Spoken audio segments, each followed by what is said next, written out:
কিন্তু one greater than 21, ওয়ানটার নাম হচ্ছে মেসি। এবারে ওয়ার্ল্ড কাপ বলতে গেলে অনেক দিক থেকেই স্মরণীয় হয়ে থাকবে, কারণ অনেক নতুন নিয়ম অ্যাড হয়েছে যেটা আমাদের অনেক কনফিউজ করে দিচ্ছে, যেটা আমরা জানতাম না। এখন আমরা পরে জানছি না এবছরে অ্যাডিশন হয়েছে, প্রচুর অ্যাডিশন হয়েছে। তো আমরা ভেবেছিলাম ফুটবলটা হয়তো অনেক অনেক গতিশীল হবে, কেন থ্রোইন নিয়ে গোলকিপার যে বলটা ধরবে সঙ্গে সঙ্গে ছেড়ে দিতে হবে, একটা টাইম বাইন্ডিং করে দিয়েছিল। ভেবেছিলাম খেলাটা অনেক গতিশীল হবে, কিন্তু এই এই এই নিয়মের জাতাকলে পড়ে কোথাও যেন মনে হচ্ছে খেলাটা অনেক বেশি স্লো হয়ে যাচ্ছে। এত বেশি নিয়ম কানুন, এত বেশি ভার চেকিং হচ্ছে, সেই ভার চেকিং করেও কিন্তু রেফারি ঠিকঠাক ডিসিশন দিচ্ছে বলে মনে হয় না। অনেক কন্ট্রোভার্সি সৃষ্টি হয়েছে, অনেক গোল নিয়ে কন্ট্রোভার্সি সৃষ্টি হয়েছে, মেসিকে নিয়ে অনেক কন্ট্রোভার্সি সৃষ্টি হয়েছে। তো সব দিক দিয়েই এবারের বিশ্বকাপটা অনেক আশা নিয়ে বসেছিলাম যে একটা ভালো বিশ্বকাপ দেখতে পাবো, 48টা টিমের খেলা। কিন্তু সেদিক থেকে দেখতে গেলে কোথাও যেন একটু মনক্ষুণ্ণ হচ্ছে, কেন একটা কন্ট্রোভার্সি ভালো মতোই দানা বেঁধেছে যে ফিফা বা ফিফার প্রেসিডেন্টকে নিয়ে যে একটা টিমকে একটু বেশি করে হয়তো তারা সাপোর্ট দিচ্ছে। যাই হোক, এখন হয়ে গেছে, সামনে ফাইনাল খুবই একটা দুর্দান্ত একটা খেলা হবে আমি আশা করছি। এখন বিশ্বের টপ দুটো টিম আমি আশা করছি যে ফাইনালে উঠেছে, এবং ফাইনালে ওঠা নিয়ে কোনো বিতর্ক নেই। স্পেনের খেলা বলুন বা আর্জেন্টিনার খেলা বলুন, দুটো টিমই নিজেদের যোগ্যতা অনুযায়ী ফুটবল খেলে বিপক্ষকে হারিয়ে ফাইনালে উঠেছে, এবং একটা জমজমাট ফাইনাল হতে যাচ্ছে এটা বলতে পারি। এবং আশা করব অন্তত মারামারিটা কম হবে, কেন বিশেষ করে আর্জেন্টিনা আর ইংল্যান্ডের ম্যাচে ফার্স্ট হাফে যে ফুটবলটা দেখেছি, ওই ফুটবল আমরা আশা করি না অন্তত বিশ্বকাপ ফুটবলের ফাইনালে। যে মারামারিটা সৃষ্টি হয়েছিল বিশেষ করে আর্জেন্টিনার সিমিওনে থেকে শুরু করে, মানে ফুটবল হচ্ছে না রাগবি ফুটবল হচ্ছে বুঝতে পারছিলাম না। তো আমি একটাই আমার মানে প্রার্থনা সবার মানে প্লেয়ারদের কাছে, ফুটবলটা ফুটবলের মতো খেলো, যাতে শিল্প দেখতে পাই আমরা কিছু, যেখানে মেসির মতো, ওলমোর মতো, রড্রির মতো, পেড্রির মতো ফুটবলাররা খেলছে, যাদের থেকে আমরা ভালো ফুটবল এক্সপেক্ট করি। আশা করব ফাইনাল একটা জমজমাট উত্তেজকপূর্ণ ফাইনাল হবে, এবং সেখানে যে পক্ষ ভালো খেলবে সেই জিতবে। এখানে পক্ষপাতিত্বের কোনো ব্যাপার না, রেফারিংটা ভালো হতে হবে, যেন কোনো কন্ট্রোভার্সি না হয় সেটা যেন দেখতে হবে, আর ভার চেকিং করে যেন ভুল ডিসিশন না হয়। বারবার দেখছি ভার ডিসিশন নেওয়ার পরেও ভুল ডিসিশন হচ্ছে। অনেক জায়গায় আমরা দেখেছি ন্যায্য গোল অফসাইডের জন্য বাতিল হচ্ছে। 3Dতে গিয়ে এমন কিছু দৃশ্য দেখতে পাচ্ছি যেটা আমরা কল্পনাতেও ভাবতে পারি না। বুটের একটু এগিয়ে যাচ্ছে, হাতের একটু এগিয়ে যাচ্ছে, যার ফলে গোল বাতিল। এটা খুবই দৃষ্টিকটু ব্যাপার। এগুলো কিন্তু খেলাকে আমি বলছি কালিমা লিপ্ত করছে। আমরা ভালো ফুটবল খেলতে বসেছি বলে এই ভার ফার করে খেলাটাকে আরও বেশি কন্ট্রোভার্সি করার কোনো মানে হয় না। তবে আমি আশা করব একটা ভালো উত্তেজক ফাইনাল হবে, আমরা উপভোগ করব, কেন স্পেন এবং আর্জেন্টিনা দুটোই স্কিলফুল ফুটবল খেলে, কেউ ধ্বংসাত্মক ফুটবল খেলে না, এবং দুটো টিমেই যথেষ্ট ভালো ভালো প্লেয়ার আছে। বিশেষ করে মেসির খেলা দেখার জন্য তো আমি উদ্গ্রীব। এই মেসি এই বয়সে যে ফুটবলটা খেলছে, বিজ্ঞানকে হার মানিয়ে দিয়েছে। 39 বছরে এই ফুটবল আশা করা যায় না, not expected from any one. 39 বছর বয়সে এই ফুটবল খেলবে, তার ডান পা বা পা সমান চলছে, এবং মানে ঠিকানা লেখা পাস, যেখান থেকে গোল না করাটাই অপরাধ। আর্জেন্টিনা যেটা দেখছি লাস্ট 15 মিনিট যেন একটা আলাদা একটা স্পেলে খেলছে, এবং সেই স্পেলে ধূলিসাৎ করে দিচ্ছে বিপক্ষকে। আশা করব স্পেনের কোচ খুব ধুরন্ধর কোচ, সে কিন্তু খুব ভালো পরিকল্পনা নিয়ে ফ্রান্সকে আটকে দিয়েছে। ফ্রান্সের যে খেলাটা মিডল ব্লক করে, জোনাল মার্কিং করে, এমবাপে, ডেম্বেল, ওলিসে এদেরকে আটকে দিয়ে একটা কিন্তু উত্তেজক ম্যাচ, মানে আমাদের আমি ফ্রান্সের সমর্থক ছিলাম, কিন্তু যেই ফুটবল সেদিন ফ্রান্স খেলেছে মানে কিছু বলার নেই। আমি এই স্পেনের কোচের ওপর খুব ভরসা রাখি, কিন্তু আর্জেন্টিনার কোচও কিন্তু সমান খুব মানে পরিকল্পনার দিক থেকে কিন্তু সমান কুশলী। উনিও কিন্তু এর আগের দিন যে চেঞ্জেসগুলো করেছিল খেলার পক্ষে গেছে, এবং কোচটাকে দেখে মনে হচ্ছে ভীষণ শান্ত, ধীর স্থির, কোনো উত্তেজনা। গোল করার পরেও উনি চুপচাপ বসে আছে, চোখ দিয়ে জল পড়ছে, মানে একটা আলাদা লেভেলের কোচিং আমি দেখতে পাচ্ছি ওনার থেকে। সব দিক থেকে উত্তেজক ম্যাচের আশায় বসে রইলাম। ফলাফল কি হবে সেটা কালকেই বুঝতে পারবো, কিন্তু আমরা যেন একটা ভালো ফুটবল দেখতে পারি, কোনো কন্ট্রোভার্সি যেন সৃষ্টি না হয়। লামিন ইয়ামাল নিয়ে কি এক্সপেকটেশন? 19 বছরের সুপারস্টার, পরবর্তী জেনারেশনের বলতে পারো যে সব থেকে বড় ধ্রুবতারা, লামিন ইয়ামাল নিয়ে কি বলবে? ইয়ামাল যে মানে পারফরমেন্স তো করবেই এবারে, যেটা আর কি পুরো টুর্নামেন্টে ইয়ামালকে মানে ভালো ফর্মেই দেখা গেছে, কিন্তু যেরকম বার্সেলোনাতে যেরকম নিচ থেকে বল ধরে নিয়ে এসে খেলে, মানে যেখানে একটু ওয়াইড রোল ইউজ করে বার্সেলোনার কোচ যে হানসি ফ্লিক, তো সেখানে স্পেনের কোচ একটু ইয়ামালকে বেশি উপরে ইউজ করছে, সেখানেও ইয়ামালকে যথেষ্ট সাবলীলভাবেই দেখা গেছে। তবে ইয়ামাল যেরকম বার্সেলোনায় খেলে তার থেকে একটু ভালো টুর্নামেন্টই আশা করেছিলাম, কিন্তু যেহেতু এখনো বয়স কম, বার্সেলোনার খেলা হয়তো এখানে এত দেখা যায়নি এখনো পর্যন্ত, কিন্তু যা খেলেছে তা ভালোই খেলেছে এবং ফাইনালেও আশা করছি ভালোই খেলবে। আর এই বয়সে এই খেলা তো মানে অসাধারণ ফুটবল, তো স্পেন যোগ্য টিম হিসাবেই উঠেছে। এবার বিশ্বকাপ নিয়ে কিছু বলার থাকলে সেখানে হয়তো যে বিশ্বকাপে এমন কিছু দল ছিল যারা আরও ভালো করতে পারত, যেখানে পর্তুগাল, নেদারল্যান্ড, সেখানে ট্যাকটিক্যাল ভুল হোক বা প্লেয়ারদের মানে নিজেদের কোনো ইগোর প্রবলেম হোক, সেটা আর কি সেটার জন্য আর কি কিছু কিছু দল যারা ভালো করতে পারতো তারা করতে পারেনি। কিন্তু স্পেন আর্জেন্টিনা যোগ্য দল হিসাবেই উঠেছে। সেমিফাইনালে ইংল্যান্ডও কিছু ট্যাকটিক্যাল ভুল করেছিল, একটা অত ভালো দলকে 30 মিনিট ধরে পায়ে বল রাখতে দিয়েছে, তো তারা তো করবেই, মানে একটা গোল দেওয়ার পর তাদের টিমের মধ্যে এমন একটা যে মানে অ্যাপ্রোচ ছড়িয়েছে যে আমরা আর গোলই করতে পারবো না, তো ওই কারণে 30 মিনিট ধরে একটা টিমকে পুরো পায়ে বল রাখতে দিল। সেখানে স্পেন্সকে লেফট ব্যাকে নিয়ে আসলো, সেখানে তাকে মেসিকে মানে ছেড়েই দেওয়ার মতো মানে একেবারে শুধু বক্সের মধ্যে যত রকম প্লেয়ার ছিল তারা ছিল। ডিক্লান রাইসকে তুলে দিল ইংল্যান্ডের কোচ। তো ইংল্যান্ডেরও কিছু ট্যাকটিক্যাল ভুল ছিল, ইংল্যান্ড প্রথম হাফে ভালোই ফুটবল খেলেছিল, কিন্তু যেটা হয়েছে যে দুটো দলই যোগ্য দল হিসাবে উঠেছে। আশা করি রেফারিংটা একটু নিরপেক্ষ দেখলে ফাইনালে ভালো হয়, এটাই বলবো। এই বছরে ওয়ার্ল্ড কাপ দেখলেন, প্রথমবার 48টা দেশের ফরম্যাট এবং ফাইনাল, আগামীকাল ফাইনাল ফ্রান্স আজকে তো ইয়েও আছে, ফ্রান্স আর third place match. Third place আছে, ফ্রান্স আর ইংল্যান্ডের খেলাটা আছে। এই খেলাটা নিয়ে কি বলবেন, ফ্রান্স আর ইংল্যান্ড? আমি তো চাই ফ্রান্স জিতুক। খেলাটা ভালো লাগে। ফ্রান্সের মানে কাকে ছেড়ে কাকে বলো, মানে from defence to offence, Mbappe থেকে আরম্ভ করে ওই এন্ডালের নামটা ভুলি আমার, ডেম্বেলে। এক্সিলেন্ট। তো যাই হোক, ফুটবলই তো শেষ কথা, মানে 90 মিনিটের খেলার পরে 90 মিনিটের পরে আর তো কিছু থাকে না। যাই হোক, কিন্তু এই টিম ধরে রাখলে পরের বার আবার একটা আশা করা যেতে পারে ফ্রান্সের, একদম মানে 2030। হ্যাঁ, জিদান আরেক লিজেন্ড। আর এই ফাইনাল নিয়ে কি বলবেন? High voltage final, Spain versus Argentina. By heart চাইবো স্পেন জিতুক। একদমই 2010-এর পরে আবার 2010-এর পরে 2026, প্রায় 16 বছর, কিন্তু চাইবো কিন্তু দিনের শেষে একটা ওই 11+11-এ -1, ওই -1টাই তখন 1 গ্রেটার দেন 21 হয়ে যাবে আর কি। 21 তো হয়ে যাওয়া উচিত দিয়ে, কিন্তু 1 গ্রেটার দেন 21, 1টার নাম হচ্ছে মেসি। একদমই। তাহলে স্পেনের দুটো হচ্ছে, আর্জেন্টিনার আর 4 নম্বরটা হচ্ছে না। চাইবো দুটো হোক।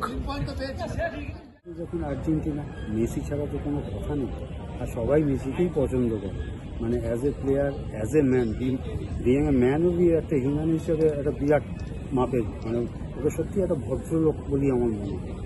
সুতরাং আর্জেন্টিনা এটা মেসির জন্য তো একটু তো থাকবেই, কোনো সন্দেহ নেই। এটা সবাই তো আমাদের সারা কলকাতাবাসী তো ব্রাজিল আর আর্জেন্টিনা ছাড়া তো আর কিছু ইয়ে নেই। কিন্তু ইংল্যান্ড টিমটাও কিন্তু ভালো ফুটবল খেলছে, কেন গুড স্কোরার এবং যথেষ্ট, কিন্তু ওরা এই ইংল্যান্ডের টিমটাকে দেখে যারা একসময় সারা পৃথিবী শাসন করেছে, তাদের ফুটবলের এত কম মানসিকতা দেখে, মানে অভিজ্ঞতা কিংবা জ্ঞান দেখে খুব খারাপ লাগে। ওরা তখন ওই আর্জেন্টিনা তার আগের ম্যাচ দেখে খেলেছিল, আপনার 87 মিনিটে গোল করেছিল মিশরের ম্যাচে। যতই যায় হয়তো কোনো কন্ট্রোভার্সিয়াল থাকতো, আমি সেই দিকে যাচ্ছি না। হ্যাঁ, অনেক কিছুই থাকতে পারে, এ তো নিয়ম যেটা হয়, আমাদের এখানে মন বানানো থাকে, ছোটো টিমকে একটুখানি একটু বাইপাস করে, আমি সেটা দিকে যাচ্ছি না। কিন্তু দেখুন ওই সময় কিন্তু দেখুন মানে মিশরের খেলাটা যেতেও কিন্তু ইংল্যান্ড খেলার শিক্ষাটা নেয়নি। কেন নেয়নি আমি বলছি আপনাকে, মিশর দুগোলে এগিয়ে থাকার পরে মিশর খেলতে শুরু করেছিল মানে উড়িয়ে দেওয়া ফুটবল, ডিফেন্সে গিয়ে দুমদাম করে উড়িয়ে দেওয়া ফুটবলটা, ওইটা না। আর যেহেতু তোমার এগেনস্টে মেসি আছে, যেই বলটা পাবে মেসি কিন্তু সেটাই সোনার অক্ষরে পাস দেবে, নতুবা নিজে গোল করবে। কিন্তু সেটা প্রমাণ পেয়েছি ইংল্যান্ডের, কিন্তু যদি এই মেসি মানে মিশরের মতো সিস্টেমটা না দিয়ে যে এক গোলে এগিয়ে যাওয়ার পরে যেন ডিফেন্স নিজেদের বক্সেই নিজেদের 11 জন ছিল, এটা অটোমেটিক্যালি তো খেলাটা একটা অন্যরকম হচ্ছে। ওরাও যদি একটু দিন রিয়াটায় খেলতো কিংবা ফার্স্ট হাফ যেরকম অ্যাটাকিং হচ্ছিল সেই এতে থাকলে পরও আর্জেন্টিনা এত সহজে ম্যাচটা পেয়েছে, হয়তো ট্রাইব্রেকার পর্যন্ত গড়াতে পারে। আর যেহেতু ভালো দৌড়ঝাঁপের ম্যাচ হয়, আমরা রাত জেগে দেখি একটু এক্সট্রা টাইম হোক, টাইব্রেকার হোক, মানে পুরোটাই উঁচু করার টার্গেট থাকে। তবে ফাইনাল হিসাবে কিন্তু এটা আমার হিসেবে একটা খুব ভালো ফাইনাল, কারণ স্পেন কিন্তু নিশ্চয় ইংল্যান্ডের মতো ভুল করবে না, এটা আপনাকে মানতে হবে। কারণ যারা একবার চ্যাম্পিয়ন হয় তাদের কিন্তু চ্যাম্পিয়ন্সের যে এক্সপিরিয়েন্সটা গ্যাদার করে নেয়। আর্জেন্টিনা অনেক বড় টিম, মানে মেসির জন্য বড় টিম মেসির জন্য, সুতরাং সেই হিসাব মতো একটা ভালো ফুটবল দেখবো এটা আশা করি। আর দ্বিতীয় কথা হচ্ছে আমাদের দেখেই মানে মনের শান্তি জোগাড় করতে হবে। এত কোটি দেশে যদি না বিশ্বকাপ আমাদের দেশে হয়, যেরকম আন্ডার-17 বিশ্বকাপটা হয়েছিল, যেখানে আমি সল্টলেকেও খেলা দেখেছিলাম, ইংল্যান্ড খেলেছে ছিল সানচেজ, তারপর হচ্ছে ওই ইয়েটা আমাদের ওই হ্যাঁ ওই ফোরেন আমাদের চোখের সামনে কিন্তু রয়েছে। সেই হিসাবে বলছি, যদি না আমাদের ভারতবর্ষে বিশ্বকাপ আয়োজন করে, তাছাড়া আর ভারতীয়কে বিশ্বকাপের আঙিনায় দেখা খুব টাফ। যদি আয়োজন করে সেই হিসাব মতো, তাতেও বিপদ আছে, কারণ যে গ্রুপে খেলা হবে 5 থেকে 6-7টা করে অ্যাভারেজ খাবে তারা। এটা আমাদের এখনকার টিমের হিসাবে বলছি, মানে চলবে। আমাদের সেই ড্রোন নিয়ে থাকতে হবে। এই তো দেখি পেনাল্টিটা না দিলেও হতো, দিল বলে আমরা 3টে পয়েন্ট নিয়ে যাচ্ছি। কী সব গোল মিস করছি, খেলা মিস হবে, কিন্তু আমাদের এই ড্রোন মনমারান নিয়ে থাকতে হবে, এটা নিয়ে হইচই করতে হবে। আর আমরা ওই দুজনে হচ্ছে মানে ওই পোড়া কপালের যেটা বলে কর্মকর্তা, আমাদের 3rd ডিভিশন টিম নিয়েই থাকতে হবে, আমাদের বাসা নিয়েই থাকতে হবে। দেখুন, ফুটবল নিয়ে কারা কি বললো, বিশ্বকাপ এই বছরে কেমন হলো, এটা তো আপনারা সকলেই জানেন। কিন্তু আপনারা যদি কলকাতাতে থাকেন এবং বিশ্বকাপের ফাইনাল উপভোগ করতে চান, শুধু বাড়িতে বসে নয় সবার সঙ্গে, তাহলে কিন্তু আপনার পিছনেই দেখতে পাচ্ছেন নন্দন। পশ্চিমবঙ্গ সরকারের একটা উদ্যোগে আপনারা ইতিমধ্যেই জেনে গেছেন যে পশ্চিমবঙ্গের প্রত্যেকটা ডিস্ট্রিক্টে কিন্তু স্ক্রিনিং হতে চলেছে। রাজ্য সরকার নিজের দায়িত্ব নিয়েছে এই স্ক্রিনিং এর, এবং কলকাতা জেলার যদি কথা বলতে হয় তাহলে সেই স্ক্রিনিং হবে নন্দনে। এমনিও পাড়ার প্রতিবেশী জায়গা আপনারা জানেন বিভিন্ন ক্লাবসে স্ক্রিনিং করা হয়, জায়েন্ট স্ক্রিন লাগে। কিন্তু যদি আপনার একটা অন্যরকম বলতে পারেন একটা ময়দান বা স্টেডিয়াম টাইপের যদি একটা এনভায়রনমেন্ট চান, অবশ্যই আসতে হবে নন্দনে। সরকার থেকে কিন্তু একটা সুন্দর উদ্যোগ নেওয়া হয়েছে, আপনারাও কিন্তু জয়েন করতে পারেন। অবশ্যই আমরা 3টে জায়গার কথা বলবো যেখানে কলকাতা জুড়ে স্ক্রিনিং চলছে, নন্দন কিন্তু তাদের মধ্যে একটা। এবং এখানে কালকে যে উন্মাদনাটা থাকবে স্পেশালি আর্জেন্টিনার জন্য, আর্জেন্টিনা জার্সি আমি পরে আছি, যদিও আমি আর্জেন্টিনার সমর্থক না, বাট যাই হোক নন্দনটা কিন্তু আপনারা মিস করবেন না। এবং যদি আজকের এনভায়রনমেন্ট বলতে হয় তাহলে অনেকেই কিন্তু দেখা যাচ্ছে আর্জেন্টিনা জার্সি পরে, বাট কালকে কিন্তু mega showdown, Argentina versus Spain. কে জিতবে এই বছরের ওয়ার্ল্ড কাপ? স্পেনের 2য় নম্বর ওয়ার্ল্ড কাপ নাকি মেসির ব্যাক টু ব্যাক আর্জেন্টিনার 4টে? এবং আর্জেন্টিনা কি সেই এলিট টায়ারে যেতে পারবে যেটা ব্রাজিল, ইটালি, জার্মানি তারা গেছিল? অবশ্যই এটা আমরা তো জানতে পারবো কালকে রাত্রেই। কিন্তু নন্দনে আসতে ভুলবেন না, সেখানে কিন্তু জায়ান্ট স্ক্রিনে অবশ্যই সবার সঙ্গে খেলা দেখতে পারবেন আপনারা। প্রথম স্থান ছিল নন্দনে, কিন্তু নন্দনটা কি বলুন তো, সেন্ট্রাল কলকাতা বা নর্থ কলকাতা লোকেদের জন্য যাওয়াটা অনেক বেশি সুবিধাজনক। কিন্তু সাউথ কলকাতাতে যারা থাকেন বা কলকাতা দক্ষিণ 24 পরগনা এলাকাতে থাকেন, যারা হয়তো নন্দনে অত রাতে যেতে পারবেন না, তারা কি করবেন? এটা কিন্তু আমরা নিয়ে এলাম 2য় জায়গা, যেখানে কলকাতাতে ওয়ান অফ দ্য বিগেস্ট কিন্তু ওয়াচ পার্টি এখানে হয়, বা বলতে পারেন জায়ান্ট স্ক্রিনে খেলা দেখানো হয়। এই এক্সাক্ট লোকেশনটা যদি বলি, এখন আমি দাঁড়িয়ে আছি অরুণাচল সঙ্গ। এটা কিন্তু যদি আপনাদের এক্সাক্ট লোকেশনটা বলি, গাঙ্গুলি বাগানের যে আইরিস হসপিটাল আছে, সেই আইরিস হসপিটালের কিন্তু একদম উল্টো দিকে। যেই আইরিস হসপিটালের সামনে আপনারা আসবেন, অমনি কিন্তু দেখতে পারবেন যে এখানে সারা দিন ধরে কিন্তু এখানে খেলা দেখানো হয়। আপনারা পিছনেও দেখতে পাচ্ছেন যে জায়ান্ট স্ক্রিনে কিন্তু হাইলাইটস দেখানো হচ্ছে এখন আর্জেন্টিনা ম্যাচের, এবং এটা সারা দিনই চলে। বেসিক্যালি বিকেল থেকেই শুরু হয়, বাট যেদিন খেলা থাকে না সেই দিনও কিন্তু এরকম হাইলাইটস দেখানো হয়। এবং দেখছেন কত লোকই কিন্তু এখানে বসে বসে হাইলাইটসও দেখছে। বিশ্বকাপের আর মাত্র 2টো ম্যাচ বাকি, এবং তারা কিন্তু এই যে এই স্বাদটা শেষবারের মতো উপভোগ করতে চাইছে। অবশ্যই আমরা নন্দনের কথা বলেছি, এটা কিন্তু সেকেন্ড প্লেস বা সেকেন্ড স্থান, যেখানে আপনারা কলকাতাতে এসে কিন্তু খেলাটা দেখতে পারবেন সকলের সঙ্গে। এবং আজকে যেহেতু ফাঁকা, আপনারা দেখতে পাচ্ছেন ম্যাচ নেই। যদি ম্যাচ ডের কথা বলি, স্পেশালি আর্জেন্টিনা ম্যাচের যদি কথা বলি, তাহলে কিন্তু এখানে অন্তত 200 থেকে 250 লোকজন থাকে।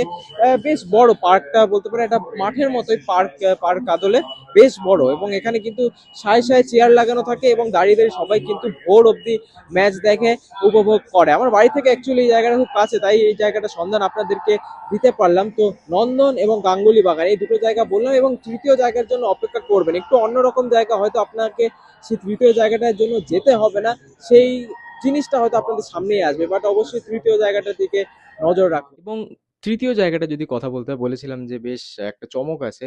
সেই তৃতীয় জায়গাটা কোনো ফ্যান পার্ক না, যেখানে আপনারা বাইরে গিয়ে খেলা দেখতে পারবেন, নন্দনের মতো জায়গা না, কিংবা কোনো পার্ক না যেখানে অবশ্যই বড় জায়ান্ট স্ক্রিনে খেলা দেখানো হয়। এই তৃতীয় জায়গাটা বেসিক্যালি যারা কলকাতাতে থাকেন না, কিংবা যারা বাইরে থাকেন প্রবাসী বাঙালি, যারা আমাদের রেফ স্পোর্টস বাংলার চ্যানেল দেখেন, এবং অনেকেই আমরা জানি যে আপনারা বিদেশে থাকেন, বাইরে হয়তো সেভাবে এনজয় করতে পারছেন না বাঙালিদের সাথে এই ওয়ার্ল্ড কাপটা বেসিক্যালি।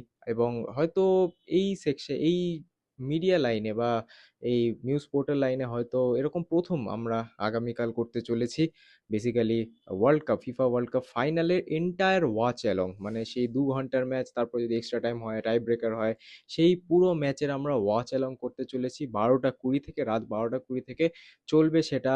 অলমোস্ট 2:30 অব্দি চলার কথা, তারপরে এক্সট্রা টাইম হলে 3টে 3:30, যতক্ষণই হয়।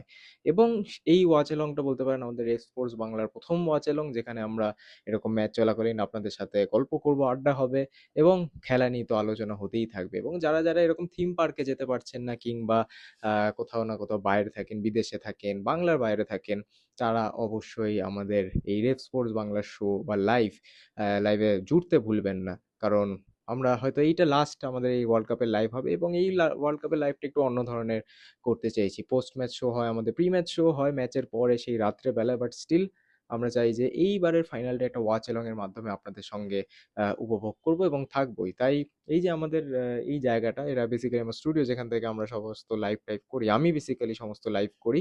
এবং এই লাইভে কিন্তু থাকবেন আরো 3 জন আমার সঙ্গে, রাহুল দা থাকবে, স্নেহাশিস দা থাকবে, রোহান দা থাকতে পারে। এবং যেহেতু লম্বা ওয়াচ অ্যালং, অনেকেই কিন্তু আসবে যাবে, বাট হ্যাঁ, আমরা কিন্তু পুরো রেফ স্পোর্টস বাংলার ফুটবল টিম থাকবো আপনাদের সঙ্গে এই ওয়াচ অ্যালং এ। তাই অবশ্যই জুড়তে ভুলবেন না। এই ভিডিওটা একটু স্পেশাল ছিল আগামীকালের সেই ফাইনালটার জন্য।